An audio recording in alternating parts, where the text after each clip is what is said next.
It's a great honor for me to have the Secretary of Defense, Pete Hegseth, here. I've known him for a while. My family's known him for a while. He's a man of enormous integrity, smart as hell, and I can sleep at night knowing he's the Secretary of Defense. Mr. Secretary, welcome to the program. Hey, Mark. So great to see you. Let's jump right in with Iran. Iran is a grave threat to the United States. They're trying to build intercontinental ballistic missiles. They want to have nuclear warheads. President Trump has made clear in his first term, in his campaign, and now, as have you, as has the Secretary of State, as has the National Security Advisor, you're not getting a nuclear weapon by hook or by crook. It's best now that you have a chat with us. Other administrations have had chats with them, too, and they basically have done the rope-a-dope stuff. How confident are you that, number one, they want to talk, and number two, that it can actually lead to something concrete?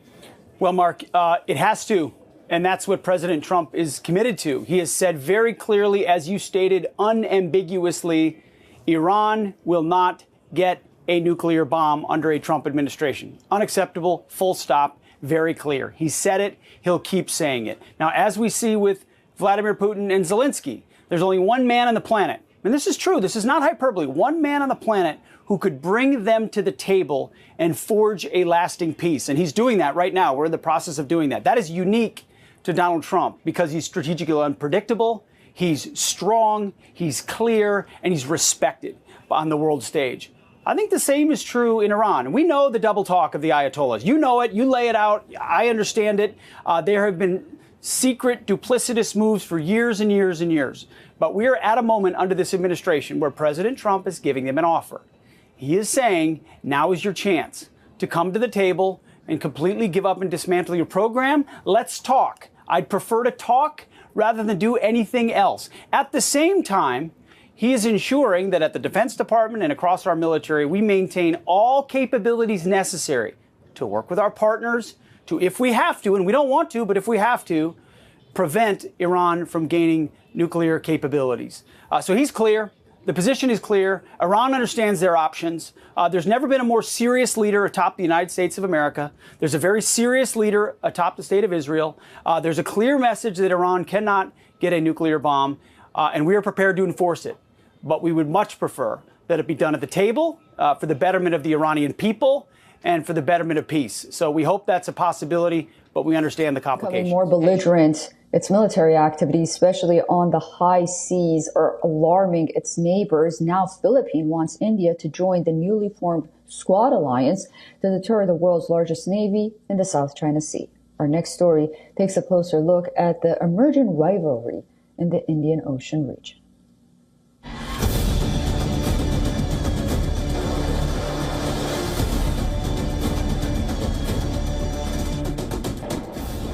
Beijing is expanding.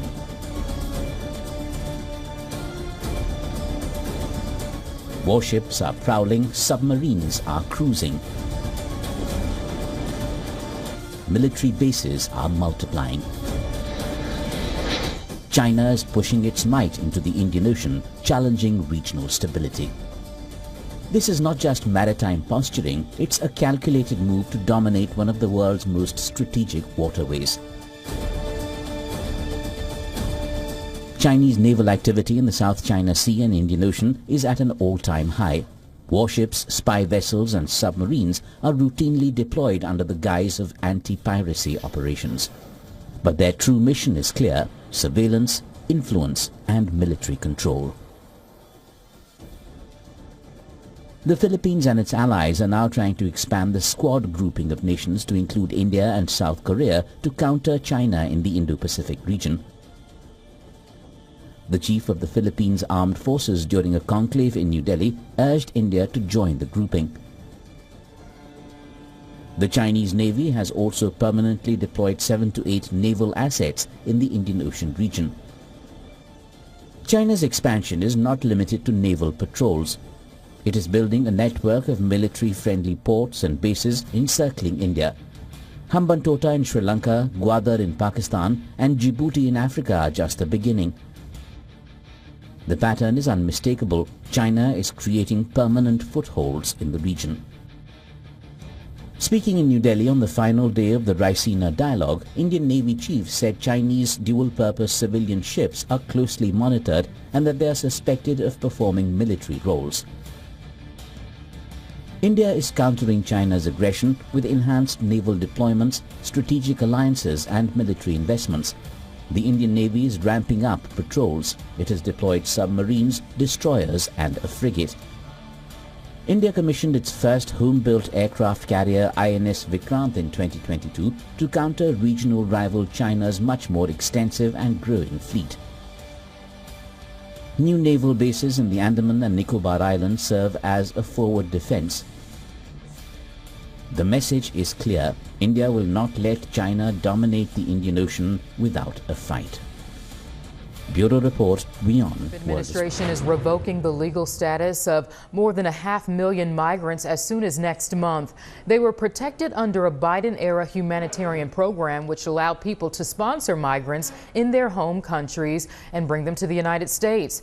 The Department of Homeland Security is now encouraging people to leave on their own or face deportation. Some will be referred to immigration court. Also this morning, the Department of Homeland Security announcing it is revoking the temporary protected status of hundreds of thousands of immigrants from Cuba, Haiti, Nicaragua, and Venezuela. This new order applies to just over 500,000 people who arrived in the U.S.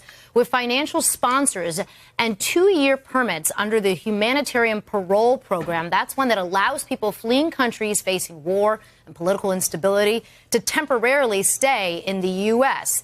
DHS says the order would cut short that 2-year parole. It's set to take effect on April 20th. President Donald Trump refuted a New York Times report claiming the Pentagon planned to brief his key advisor, Elon Musk, on military blueprints for potential war with China. Trump took to Truth Social Thursday, posting, "China will not even be mentioned or discussed." In another Truth Social post Friday, the president said in part, their fake concept of this story is that because Elon does some business in China, that he is very conflicted and would immediately go to top Chinese officials and spill the beans, adding the story is absolutely ridiculous and false. The president also addressing the report in the Oval Office Friday. I certainly wouldn't want, Elon has businesses in China, and he would be susceptible perhaps to that. But it was such a fake story. The New York Times is just as fake as CNN and MSDNC.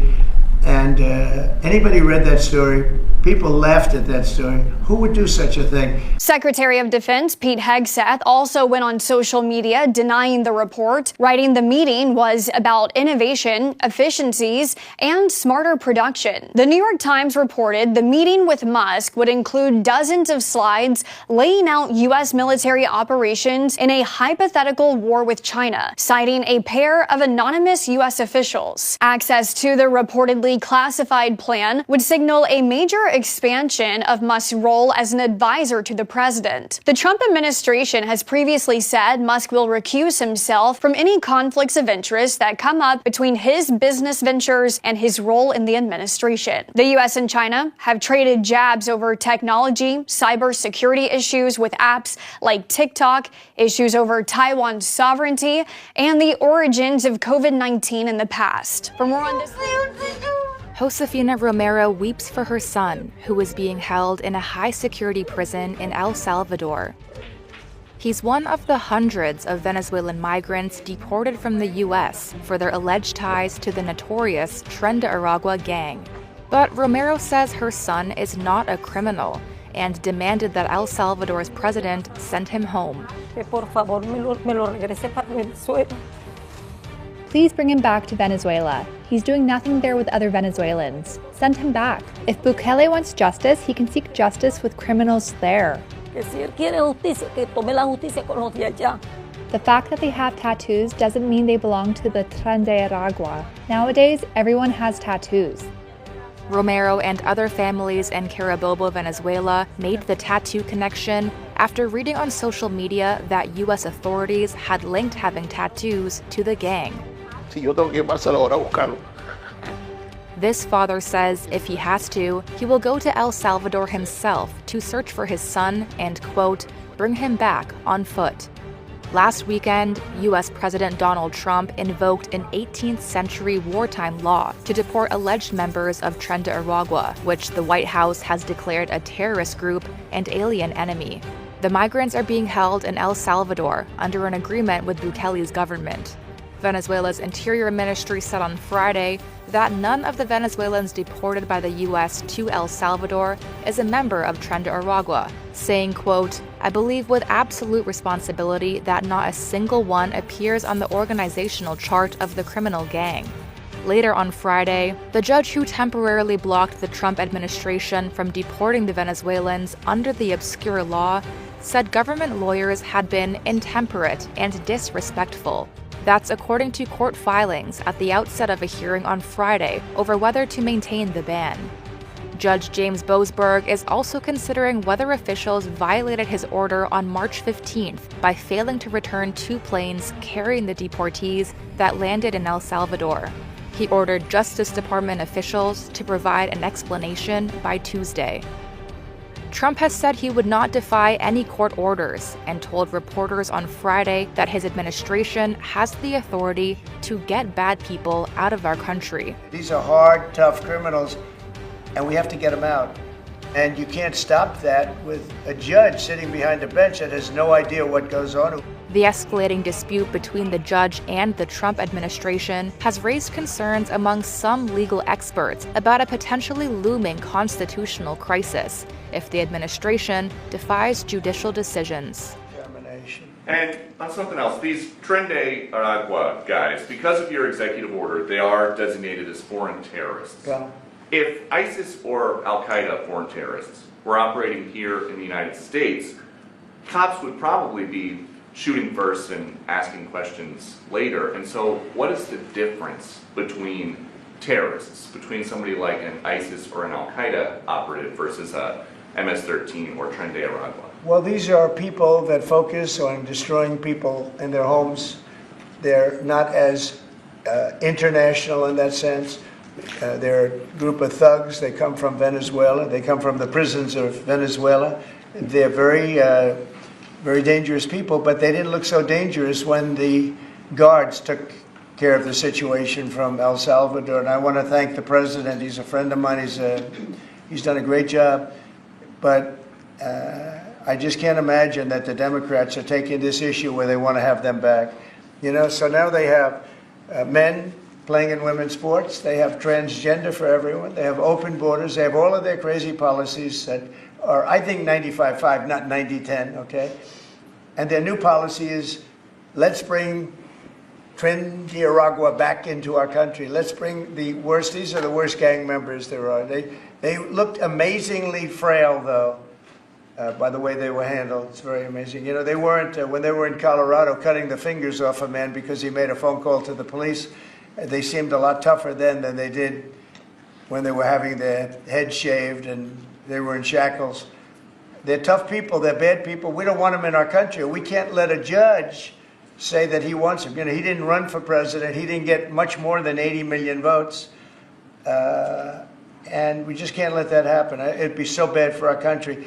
I won on the basis of getting criminals out of our country that were let in. It was called unforced error. They were let in by Biden, incompetently let in, and let in by the millions, actually. 21 million people. I believe it's 21 million. And that's not even including the gotaways. But these are rough people.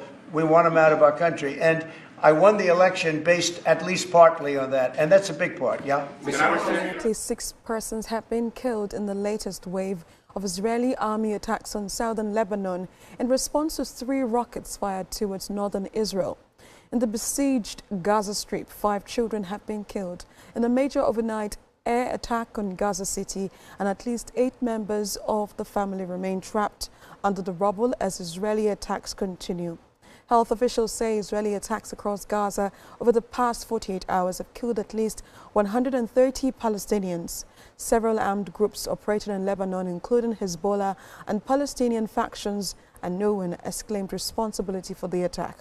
Hours after the first set of strikes, a second wave of attacks were carried out at night on targets that included what the Israeli military described as command centers infrastructure sites and a weapons storage facility in Lebanon. Saturday's rocket attack from Lebanon came days after Israel reinforced its offensive against Hamas, a Hezbollah ally. Now, the war between the army and the paramilitary forces continues to rage on in Sudan. In the latest, the Sudanese military said that it will not be engaging in any talks with the militant group. The Rapid Support Forces said that this as the Sudanese military regained presidential palace in Khartoum. There will be no negotiations until these people are no more. They find a place to go, hand over their weapons and people pardon them. But as long as they carry weapons, occupy our homes, fight for Al Fashir and occupy the areas of peaceful citizens, harm them with mortars and drones on a daily basis and terrorize the people, there will be no talk or peace with them. In a statement on Friday, the Sudanese army said that it has taken full control of the presidential palace and several other key ministerial buildings in the capital Khartoum. In the name of God, the most gracious, the most merciful. Friday, March 21st, 2025. Our steadfast and resilient people. In a timeless heroic battle, our forces crowned their successes today in Khartoum, where they were able to crush the remnants of the terrorist militia of Dagalo in the areas of central Khartoum, the Arab market, and the buildings of the Republican Palace, a symbol of the sovereignty, pride and dignity of the Sudanese people, and the buildings of the ministries. Now, videos of Sudanese troops celebrating on the palace grounds were shared by the military as the army chief Al-Burhan vowed to continue the fight until the end.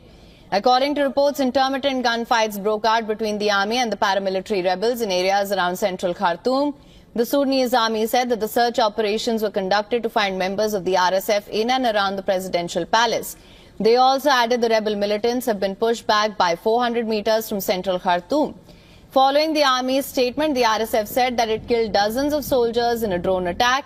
And according to the Sudanese army, several troops and 4 others, including 3 journalists, were killed in the drone strike. The RSF said it captured a key base from the army at North Darfur in western Sudan. The paramilitary forces have solidified its control in the west, fortifying battle lines and pushing the country closer to de facto partition. The RSF is also attempting to establish a parallel government in the territories it controls. The United Nations has called the 2-year-old conflict as the world's largest humanitarian crisis, spreading famine and disease across several parts of the country. Both the Sudanese army and the RSF have been accused of war crimes and genocide. Russian and North Korean state media confirmed that Russia's the Secretary of Russia's Security Council has arrived in Pyongyang to meet with North Korean officials, including leader Kim Jong-un. Now, they didn't state the purpose of the visit, but according to American and South Korean intelligence, North Korea has been supplying Russia with weapons and more than 10,000 troops for its invasion of Ukraine. So this visit by a top Russian security official is not exactly encouraging, as the Trump administration is working to establish a full ceasefire. North Korea has conducted a test fire of its latest anti-aircraft missile system. In a drill watched by leader Kim Jong-un, the North Korean state media did not mention the location of the test. The launch came as South Korea wrapped up a major annual joint military exercise, Freedom Shield, with the United States. Kim praised the anti-aircraft missile system and said North Korea's army would be equipped with another major defense weapon system with laudable combat performance.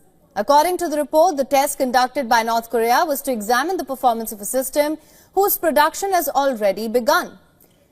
On Monday, Seoul said that North fired multiple unidentified ballistic missiles after it began joint drills involving the United States, soldiers stationed in South Korea.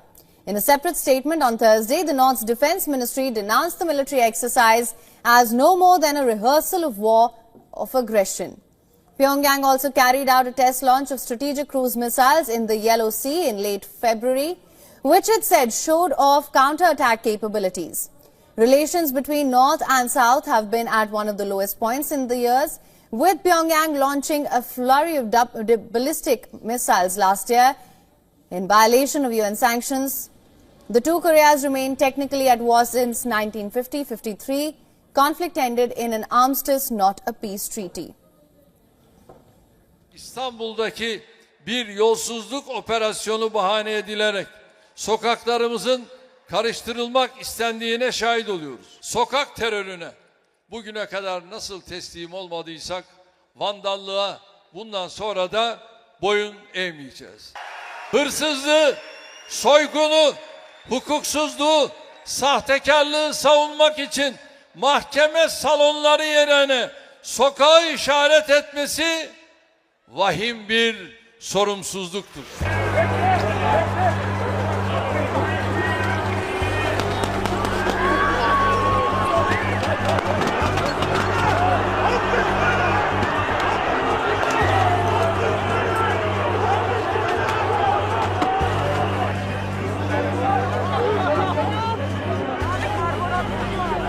Kapıya bindi mi?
Vamos,